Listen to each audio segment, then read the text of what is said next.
ভাই কাল আইপিএলে অনেক টাকা হেরে গেলাম ভাই। কি? তুই আইপিএল এ জুয়া খেলছিস? তুই আমার বলবি তো? কেন, তোর ক্রিকেট সম্পর্কে নলেজ আছে?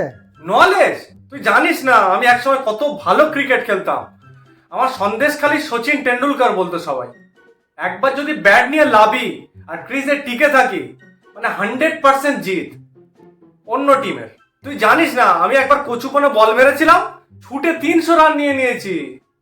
এক বলে 300। ক্রিকেটের নলেজ আমার প্রচুর আছে। আর আইপিএল ও তো উপর থেকে নিচে পর্যন্ত সব কটা, ব্যাটসম্যান, বোলার, চিয়ার লিডার সব কটা। আচ্ছা তুই এই বলটা দেখ, বিরাট কোহলি বাম দিকে লাল রঙের রুমাল নিয়ে লেপেছে, তার মানে 100% শিওর এই ফার্স্ট বলে বিরাট কোহলি আউট হয়ে যাবে। এটুকু তো জানা দরকার। এগুলো সিম্পল জিনিস। দেখ, ও 4 মেরে দিয়েছে। ও তোর কি মনে হয় এবছর আইপিএলে কাপ কে নেবে?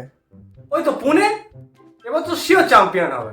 বেশ, এবছর তো আইপিএলে পুনে বলে কোনো টিমই নেই। ও পুনে নেই এবছর? তাহলে ওই 9টা টিমের মধ্যে একটা হবে। বেশ, আইপিএল তো 10টা টিমের খেলা হয়।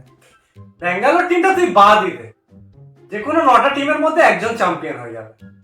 আচ্ছা বলতো, সব কটা টিমের মালিকের মধ্যে সব থেকে বেশি কে প্রফিট বার করে? মনে হয় মুম্বাই ইন্ডিয়ান্স। না, সব থেকে বেশি প্রফিট ব্যাঙ্গালোরের।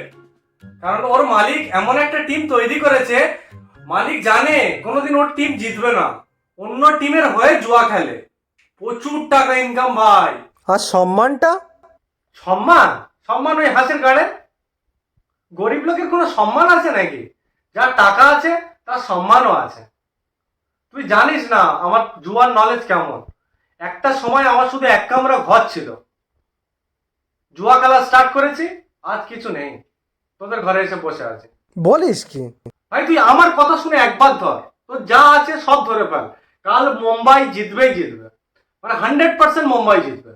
মানে শিওর জিতবে? হ্যাঁ, সব টাকা লাগিয়ে দে, কাল মুম্বাই জিতবে। ভাই আমি সব হেরে গেলাম ভাই। হেরে গিয়েছে কাল মুম্বাই? কি বলিস? আমার ঘর বাড়ি সব চলে গেল। সব চলে গেল? হ্যাঁ, সব চলে গেছে। আরে টেনশন করিস না, আমারও সব চলে গেছে। চ দুজনকে চা খেয়ে আসে। না, খাবো না আমি। আরে চ চ।